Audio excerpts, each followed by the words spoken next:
छाड़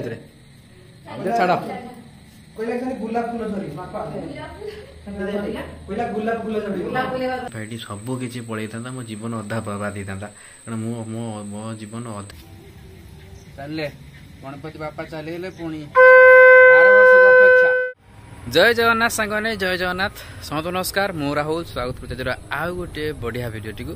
आज हूँ सेप्टेम्बर 8 तारिख माने आज गणपति बापा विसर्जन हम काली पूजा गला पूजा भिडियो आप पार्ट टू देखिए। आज हूँ विसर्जन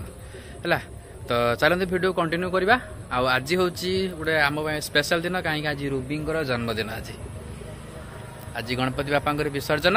रूबी जन्मदिन ना कौन एपड़ अनु ना है कि तो रूबी बर्थडे टे हल्का सेलिब्रेट हम सहित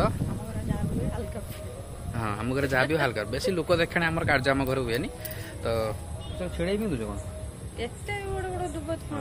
चलो भिडियो को कंटिन्यू करवा। सकाल कौ भाव में वर्षा होता आम घरे से देखी गणपति आप विसर्जन हम ए सन्ध्या है टाइम देखा तो 6टा 15 मिनट अच्छे भिडियो को एवं सन्ध्या स्टार्ट करुच्ची भाभी सब रेडी हो गणपति आप नहीं जावा खाली आलती फालती करदे धूप दे नहीं जावा भिडियो को स्टार्ट करवा। मतलब भिडियो आप कौन देखिए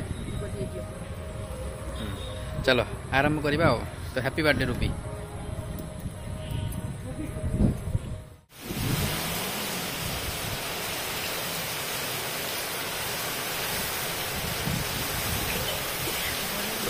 हमारा गांव में गणेश आया है प्रबल वर्षा पूरा गाजुच 100 रे गणेश आम घर को डाक शुणी रे गणेश हाँ वर्षा माने हो माने मन खुशी भाया जो लास्ट होता बापरे घर तू गाइला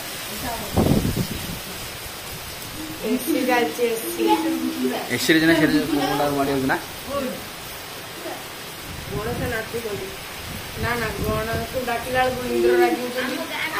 अच्छा काली के खाइली स्कूल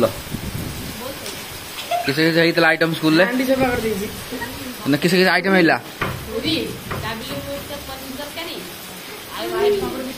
पायस पापड़ मीठा आउ चिकन चिली कोबी चिली सोयाबीन बड़ी चिली आउ चांदा कत 150 टका चांदा केतटा आइटम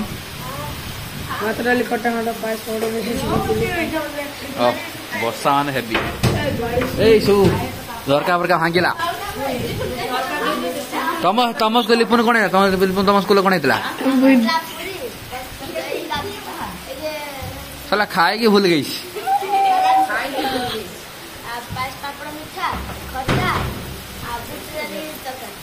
यही गरीब अनुष्ठान है तोर सिपुन तो दुर्गारे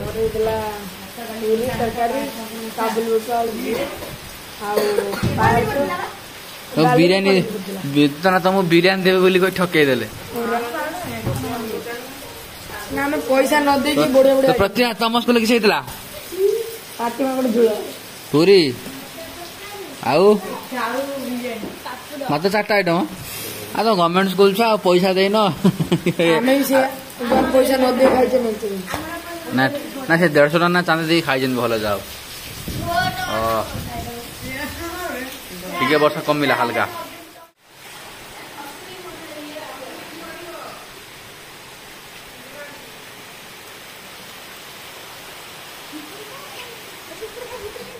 आम बिल पानी पूरा सुखी होता देखी देख पानी एवं के अच्छे जाओ भगवान को बहुत धन्यवाद किसी मात्रा पानी दे आमर चाषी भाई मान मन टे खुशी आनी दे बहुत बहुत धन्यवाद भगवान को। चलती पानी चली वर्षा चली पानी भी है मत लगुच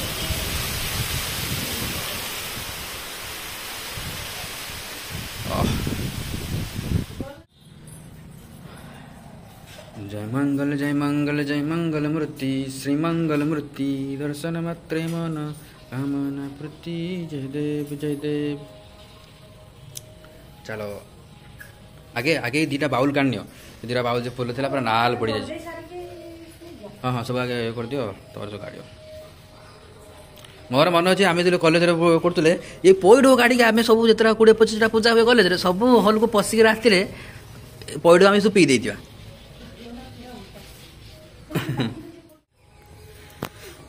भगवान अति प्रिय जिनस है कौन ना दुब लगी दुब आ लडू है अति प्रिय तो भगवान को सब दुब अर्पण कराटा ही बढ़िया हम दुब हे भगवान मो हाथ में टे दुब ग्रहण कर आई शेष दिन में जय गणपति बापा मोरिया पूजा वर्षी लोक करिया दुब भगवान को बहुत प्रिय दुब भगवान कष्ट लाघव करते कौन देवी ओके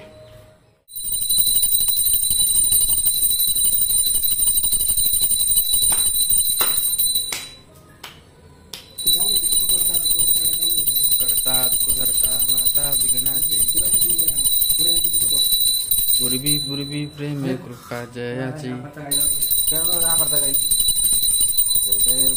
पूराटा गाँव पूराटा तो नॉर्मल बाजिबो 4 मिनिट ना पूरा एटा पूरा करा जिवो 4 मिनिट घंटा पिटा चलथिबो आरती एटा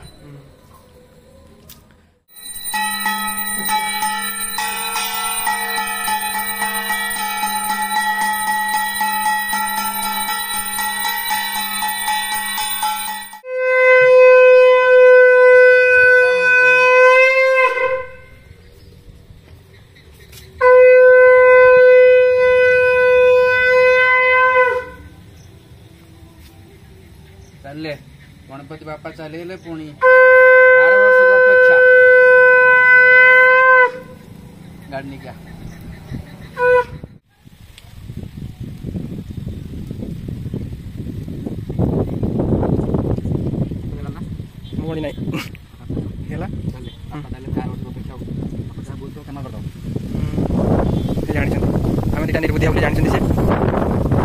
पवन भी देला बापा जीवा टाइम आसला तो पवन देला पवन ठीक गड़ी आड़ को पवन जना पड़ी पानी से आड़ जाऊ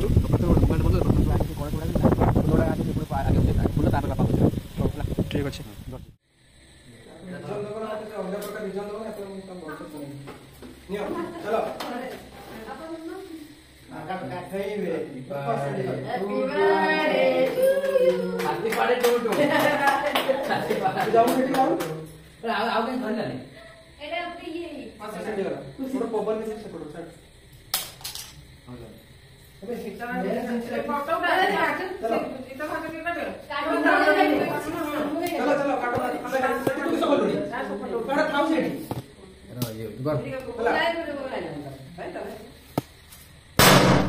कहीं किस कहीं भाई सब फसंडा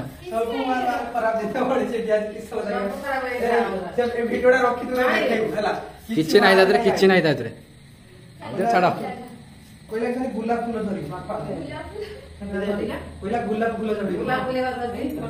गोटे दीटा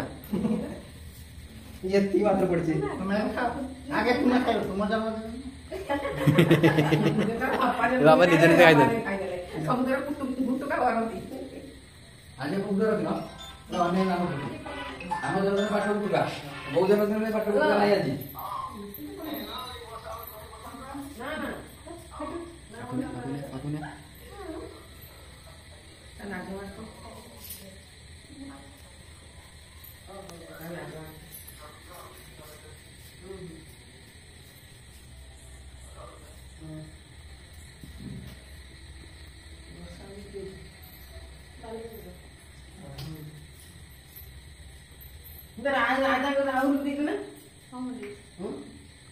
खुआओ cake खुआओ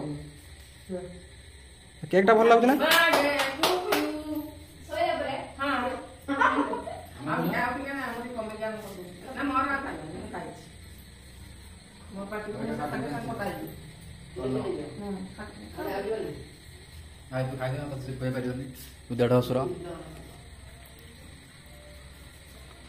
thank you Ruby cake दे थिबारु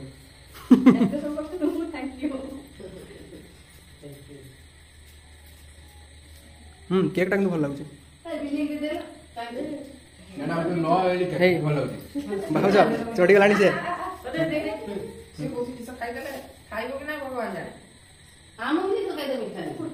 ये वाला खाली भात और खाइले माछ शाग भजा भाउज को पान पत्र देला भाउज पान पत्र भांगी देले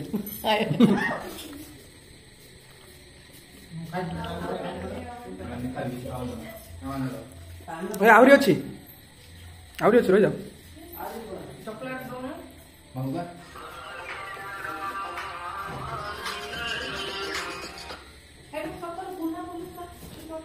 गोलाप फूल गुड़ा बाहरलानी है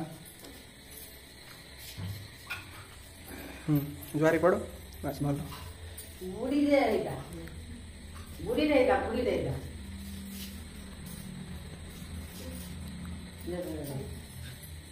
बस खाओ खाओ बस बस बस बस बस किसी कथा नहीं किसी कथा नहीं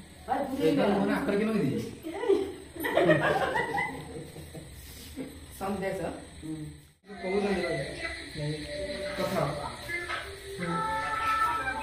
भाई कौन कहले सुबिलानी ଏଠି ଦିଦି ଅଛି ଲାଇନର ସୁକେନ୍ଦ୍ର ଭାଇ ପିଏସି ତ ଦୁର୍ବିଙ୍କର ତ ଜନ୍ମଦିନ ପାଳନ ହେଲା କିନ୍ତୁ ବଡ଼ ଆଜି ଗୋଟେ ବହୁତ ବଡ଼ ଗୋଟେ ମାନେ ଅସୁବିଧା ମାନେ ଅଘଟଣ ଘଟିଯାଇଥିଲା କି ଯେ ଆକ୍ଚୁଆଲି ହେଲା କ'ଣ ଆମେ ହେଉଛି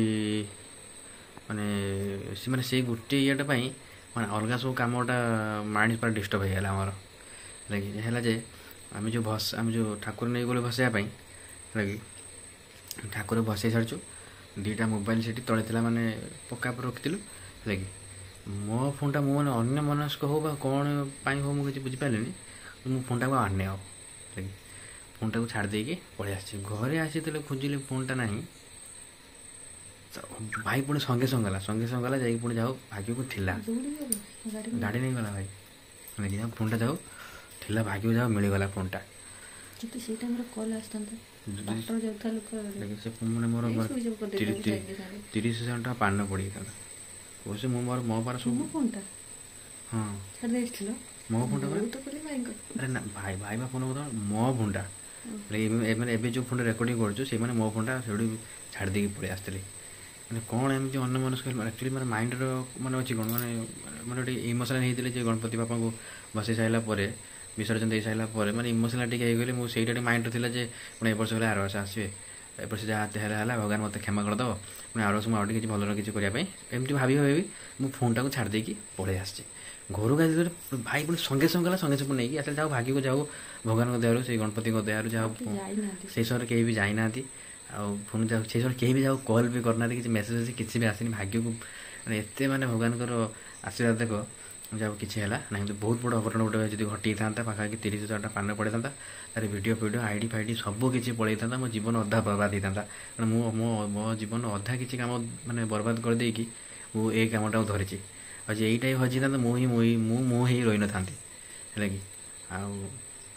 ମାନେ କେତେ ବଡ଼ କ'ଣ ଘଟିଥାନ୍ତା ମୁଁ ସେଠୁ ଆସିକି ମାନେ ଟ୍ୟୁସନ୍ ଯାଇଛି 2ଟା ଟ୍ୟୁସନ୍ ଆସିକି ରୁବିଙ୍କର ବାର୍ଥଡେ ସେଲିବ୍ରେଟ୍ ହେଲା ଆଉ ସେମିତି କିଛି କରିଲୁନି କାରଣ ଭାଇ ଏସବୁ ଆମର ହଠାତ୍ ଉପରେ ହେଲା କି ଆଉ ହଠାତ୍ ଉପରେ ମାନେ ଭାଇ ସବୁ କରିଛି ହେଲା କି ମାନେ ରୁବି ଯେଉଁ ଶାଢ଼ୀ ପିନ୍ଧିଥିଲେ ସେ ବି ଭାଇ ବି ଦେଇଛନ୍ତି ଆଉ ଭାଇ କେକ୍ ଆମେ ଯାହା ବି କିଛି ହେଇଛି ସବୁ ଭାଇ ହିଁ ଦେଇଛନ୍ତି ହେଲା କି ଆଉ ରୁବି ଯେଉଁ ଶାଢ଼ୀଟା ପିନ୍ଧିଥିଲେ ଭାଇ ଦେଇଛନ୍ତି ଆଉ କମେଣ୍ଟ କରି ଜଣାଇବେ ରୁବିଙ୍କ ଶାଢ଼ୀ ତାଙ୍କୁ ମାନୁଛି କି ନାହିଁ କମେଣ୍ଟ କଲା କେମିତି ଲାଗୁଛି କମେଣ୍ଟ କରିକି ଜଣାଇବେ ଆଉ ଆମର ଏଇ ଯେଉଁ ଏପଟେ ଯେଉଁ ୱାଲ୍ ଅଛି ଆଉ ଯେତେବେଳେ ରୁବି ଆସିଛି ଗୋଟେ ସିଙ୍ଗିଲ୍ ଫୋନ୍ ଗୋଟେ ଛିଡ଼ା ହବ ଏଇ କାନ୍ଥ ସହିତ କାନ୍ଥ ମ୍ୟାଚ୍ ହେଲା କି କିନ୍ତୁ ମାଇଣ୍ଡ ମୋର ସେଇଠି ହଁ ମୋ ବ୍ଲୁ ଶାଢ଼ୀ ସହିତ ବ୍ଲୁ ଶାଢ଼ୀ ହେଲା କି ମ୍ୟାଚ୍ ହେଇଗଲା କିନ୍ତୁ ମାଇଣ୍ଡ ମୋର ସେ ଗୋଟେ ପାଖରେ ମୋର ଟ୍ୟୁସନ୍ରେ ବସିଲେ ମୋ ଦେହ ପୁରା ଥରିଗଲା ହେଲେ ମୁଁ ଭଗବାନଙ୍କୁ ମାନେ ମନେ ଡାକିଲି ଭଗବାନ ମୋର ଏମିତି କ'ଣ ଭୁଲ ହେଇଗଲା ଯେ ମୋତେ ଏତେ ଗୋଟେ ଦଣ୍ଡ ଦେବାକୁ ବସିଥିଲ ଦଣ୍ଡ ତ ଭଗବାନ ଦେଇନାହାନ୍ତି ଦଣ୍ଡ ହଁ ଭଗବାନ ମୋର ଭୁଲ ଭଗବାନ ମୋତେ ବଞ୍ଚାଇ ଦେଲେ ହେଲା କି ଆଉ ବହୁତ ମାନେ ଭଗବାନଙ୍କୁ ବହୁତ ସାରା ଧନ୍ୟବାଦ ଦେଲି ତା ସହିତ ମାନେ କିଛି ଭୁଲ ହେଇଗଲା କି ମୋ ତରଫରୁ ହେଲା କି ପ୍ରଥମତଃ ପୂଜା ସମୟରେ ତ ବହୁତ ସାରା ଭୁଲ ହେଇଥିଲା ଯେ ମୁଁ ଗୋଟେ ମାଇଣ୍ଡ ଆଉ ଗୋଟେ ମାନେ କିଛି ମାନେ ସବୁବେଳେ କିଛି ଭଲ କାମ ସମୟରେ ମାଇଣ୍ଡ କାହିଁ ଡିଷ୍ଟର୍ବ ହେଇଯାଏ କିଛି କଥାକୁ ନେଇକି ବୋଧେ ମୁଁ ପଇଡ଼ ବିଛା ପାଇଁ ଭୁଲି ଯାଇଥିଲି ଚୁମଳା କରିବା ପାଇଁ ଭୁଲି ଯାଇଥିଲି କାଦୁ କୁଟଳା କରିବା ପାଇଁ ଭୁଲି ଯାଇଥିଲି ବାଲି ମାନେ ବହୁତ ସାରା ମିଷ୍ଟେକ୍ ଏ ବର୍ଷ ପୂଜାରେ ହେଲା ମାନେ ମୁଁ ନିଜେ ବି ଜାଣିପାରୁନି ହେଲା କି ଆଉ ସଙ୍ଗେ ସଙ୍ଗେ ବି ଆସିଗଲା ହେଲା କି ମୋ ଜୀବନ କାଳ ଭିତରେ ମୁଁ କେବେ ହେଲେ ଆଙ୍କୁଶରେ ପଇଡ଼ ବିଛାଇ ପାରିନାହିଁ ବଟ୍ ସଟାକ୍ କିନା କେମିତି ଯାଇକି ମୁଁ ମାନେ 5 ମିନିଟ୍ ଭିତରେ ମୁଁ 3ଟା ପଇଡ଼ ସବୁ ମାନେ ଆରେଞ୍ଜ ସବୁ କରାହେଇଗଲା। କେମିତି ହେଲା ସେଇଟା ବି ମାନେ ମାନେ ସଙ୍ଗେ ସଙ୍ଗେ ସବୁ କାମ ହେଇଗଲା। କିନ୍ତୁ ମନ ଭିତରେ ଯେଉଁ ପଶ୍ଚାତାପ ଅନୁଭବଟା ମାନେ କହିଲା ମୋ ଆଖିରେ ଲୁହ ଆସିଯାଉଛି ଯେ ମୋ ଭୁଲଟାକୁ ଭଗବାନ କେମିତି ସୁଧାରି ନେଉଛନ୍ତି। ଲାଗି ମୋ ଭୁଲଟା ମୁଁ ଅନ୍ୟ ମନସ୍କୁ ଫୋନ୍ଟା ଛାଡ଼ିକି ଆସିଲି, ଯାହା ହଉ ସେଇ ସମୟରେ କେହି ବି ଆସିନଥିଲେ। ଲାଗି ମାନେ ଯଦି ମାନେ ଫୋନ୍ଟା ଯଦି କେହି ନେଇଥାନ୍ତେ ତାହେଲେ ଆଜି ମୋର ଅବସ୍ଥା କ'ଣ ହେଇଥାନ୍ତା ସେଟା ମୋ ସେଟା କେହି ଜାଣିନାହାନ୍ତି। କାରଣ ମୁଁ ମାନେ ଯେଉଁ ସବୁ ସିଚୁଏସନ୍କୁ ମାନେ ଗତି କରିକି ଏଠିକି ଆସିଛି। ଆଉ ଫୋନ୍ ମୁଁ କେମିତି କିଣିଛି ସେଇଟା ମୁଁ ଜାଣିଛି ହେଲା କି। ଆଉ ହେଲା କି ମାନେ ବହୁତ ସାରା କଷ୍ଟ ଲାଗେ। ଆଉ ଯଦି ସେଇଟା ହଜିଥାନ୍ତା ଆଜି ହୁଏତ ମୁଁ ମୋ ମାନେ ଅଧା ଜୀବନ ନଷ୍ଟ ହେଇଥାନ୍ତା ଆଜି। ତ ଭଗବାନଙ୍କୁ ବହୁତ ବହୁତ ଧନ୍ୟବାଦ, ମୋତେ ଏତେ ବଡ଼ ସଙ୍କଟରୁ ଉଦ୍ଧାର ମାନେ ବଞ୍ଚାଇ ଦେଲ, ବଡ଼ ଅଘଟଣରୁ ମୋତେ ବଞ୍ଚାଇ ଦେଲ। ସେଥିପାଇଁ ପ୍ରଭୁଙ୍କୁ ବହୁତ ସାରା ଧନ୍ୟବାଦ। ଆଉ ହୁଏତ ଭଗବାନ ମୋତେ ଗୋଟେ ଶିକ୍ଷା ଦେଇଗଲେ ଯେ ପ୍ରତ୍ୟେକ କ୍ଷେତ୍ରରେ ଆଗେ ନିଜକୁ ସମ୍ଭାଳିବୁ, ତାପରେ ଆଉ ଯାହା କରିବୁ ଅନ୍ୟମାନଙ୍କୁ ହେବନି। ସେଟା ତ ଫାଷ୍ଟ କଥା, ଯୋଉ ଜିନିଷ ଯୋଉଠି ରକ୍ଷାର ଅଛି ସେଇଠି ହିଁ ରଖିବ। ସେଠି ଠିକ୍ କଥା। ତାପରେ ଅନ୍ୟ ମନସ୍କ ଯୋଉ ଗୋଟେ ହେଲା ଭୁଲ ମାନେ ବହୁତ ବଡ଼ ଖରାପ ଗୁଣ। ଗୋଟେ ଜିନିଷ ଆଉ କୋଉଠି ରଖିଦେଉଥିବେ, ଖୋଜୁଥିବେ, ପାଉଥିବେ। ଗାଡ଼ି ଚାବି କୋଉଠି ମାନେ କୋଉଠି ପକଉଥିବେ ଠିକ୍। ପ୍ରତ୍ୟେକ ଦିନ ଗାଡ଼ି ଚାବି ମୁଁ କୋଉଠି ପକେଇ ପର ଡେ ମୁଁ ଟ୍ୟୁସନ୍ ବେଳେବେଳେ ଏଇଥିପାଇଁ ଲେଟ୍ ହୁଏ ଯେ ଗାଡ଼ି ଚାବି କୋଉଠି ପକେଇ ଦେଇଥିବି ହେଲେ କି ବହୁତ ସାରା ମାନେ କୋଉଠି ପାହାଚରେ କୋଉଠି ଡାଇନିଂ ମାନେ ଦାୟିତ୍ୱ ଭାବରେ ଘର ସାରା କୋଉଠି ମାନେ ମୁଁ ଆକ୍ଚୁଆଲି କ'ଣ ମୁଁ ନିର୍ଭର ହେଇଯାଏ ଯେ ରୋଗୀ ଅଛନ୍ତି କି ଭାଇ ଅଛି ମାମା ମୁଁ ନିର୍ଭର ହେଇଯାଏ। ଆଜିଠୁ ମୁଁ ଲୁଚି ଦେଇକି ଦେଲିନି ଟୋଟାଲ ହେଲେ ମାନେ ମୁଁ ହୁଏତ ଭଗବାନ ସେଇ ଶିକ୍ଷାଟା ଦେଇକି ଗଲେ ଯେ ତୁ କାହିଁକି ଅନ୍ୟକୁ ନିର୍ଭର କରୁଛୁ ବା ଆଉ ଯେଉଁ ଅସଚେତନ ହେଇକି ବା ଅବହେଳା କାହିଁକି କରୁଛୁ ନିଜ ପ୍ରତି ହେଲେ କି ସବୁ କଥାରେ ଲୁଗା ପାଖରୁ ହଉ ଯେ ଜିନିଷ ବହୁତ ସାରା ମୁଁ କ୍ଷମା ମାଗିଛି, ଭୁଲ ମାଗିଛି। ଯାହା ବି ଏ ଭୁଲ ଆଉ ନେକ୍ସଟ ଟାଇମ୍ କେବେ କରିବି ନାହିଁ ବୋଲି ହେଲେ ନିଜକୁ ନିଜେ ପ୍ରତିଜ୍ଞା କରୁଛି। ଦେଖା କ'ଣ ହେଉଛି ଭଗବାନ ମୋତେ କ'ଣ ଶିକ୍ଷା ଦେବା ପାଇଁ ଚାହୁଁଛନ୍ତି କି ଆଗକୁ କିଛି ବଡ଼ ଅଘଟଣ ହେବ। ଠିକ୍ ଜାଗାରେ ରଖିବି, ଘଣ୍ଟା ଠିକ୍ ଜାଗାରେ ରଖିବି, ପର୍ସ ଠିକ୍ ଜାଗାରେ ହୁଏନି କେବେ ହେଲେ ମୁଁ ଗେଲି ଅଛି ବା ଲାଗି କ'ଣ ଆଗକୁ କ'ଣ ଅଘଟଣ ହେବ ମୁଁ ଜାଣିନି। ତ ବହୁତ ବହୁତ ଧନ୍ୟବାଦ ଭଗବାନ ଗଣପତି ବାପା, ବହୁତ ବହୁତ ଧନ୍ୟବାଦ। ମାନେ ମୁଁ ମାନେ ଜୀବନରେ କେବେ ବି ଏଇ ସିଚୁଏସନ୍କୁ ଭୁଲିବିନି। କାରଣ ଏଇ ଫୋନ୍ ହିଁ ମୋର ଏବେ ଅଧା ଜୀବନ, ଆଉ ଅଧା ଜୀବନ ଏଠି। ଓକେ ରହିଲି। ଆଉ କେହି ନାହିଁ ଲୋ, ତମକୁ ପୋଷିବା ପାଇଁ ଫୋନ୍ ହିଁ ଏକମାତ୍ର ଉପାୟ। କିଏ ରହିବ ଏଠି ତମ ଛଡ଼ା କିଏ ନାହାନ୍ତି। କିଏ ଜାଣେ ଇନକମ୍ ରତେନି କିଏ ଆସି ରହିବ, ଆସିପାରନ୍ତି ଭିଡ଼ିଓ ଦେଖି। ଓକେ ରହିଲି। ରବିର ମୋର ଏମିତି ଥୋଡ଼ା ମଜା ସବୁବେଳେ ହୁଏ, ସେ ଜାଣିଛନ୍ତି ମୁଁ କିଏ ଆଉ ମୁଁ ଜାଣିଛି ସେ କିଏ। ହଉ ରହିଲି, ପୁଣି ଦେଖାଅ ନେକ୍ସଟ ଭିଡ଼ିଓରେ। ଆଉ ଭଗବାନ ଆପଣ ସମସ୍ତଙ୍କୁ ଖୁସିରେ ରଖନ୍ତୁ। ଯେଉଁଭଳି ଭଲ ପାଇବା ଆପଣ ଆମକୁ ଦେଇ ଆସିଛନ୍ତି ସେଇଭଳି ଭଲ ପାଇବା ସମସ୍ତେ ଆମକୁ ଦେଇଥାନ୍ତୁ। ମୁଁ ପ୍ରତ୍ୟେକ ମୁହୂର୍ତ୍ତରେ ଚେଷ୍ଟା କରି ଆପଣଙ୍କୁ ଟିକେ ଖୁସି ଦେବା ପାଇଁ, ଏଣ୍ଟରଟେନମେଣ୍ଟ କରିବା ପାଇଁ। ଆଉ କଥା ରହିଲି। ଜୟ ଜଗନ୍ନାଥ, ଜୟ ଗଣପତି ବାପା। ପୁଣି ଆର ବର୍ଷକୁ ଅପେକ୍ଷା ରହିଲା। ଏ ବର୍ଷ ମୁଁ ଯେଉଁ ଭୁଲ କରିଛି ଆର ବର୍ଷ ଯଦି ସେତିକି ଭୁଲ ନ କରିବି, ବାସ୍ ଭଗବାନ ମୋତେ ସେତିକି ଆଶୀର୍ବାଦ ଦିଅ, ଆଉ କିଛି ମୁଁ ମାଗୁନି। ନା କ'ଣ? ରହିଲୁ, ଜୟ ଜଗନ୍ନାଥ।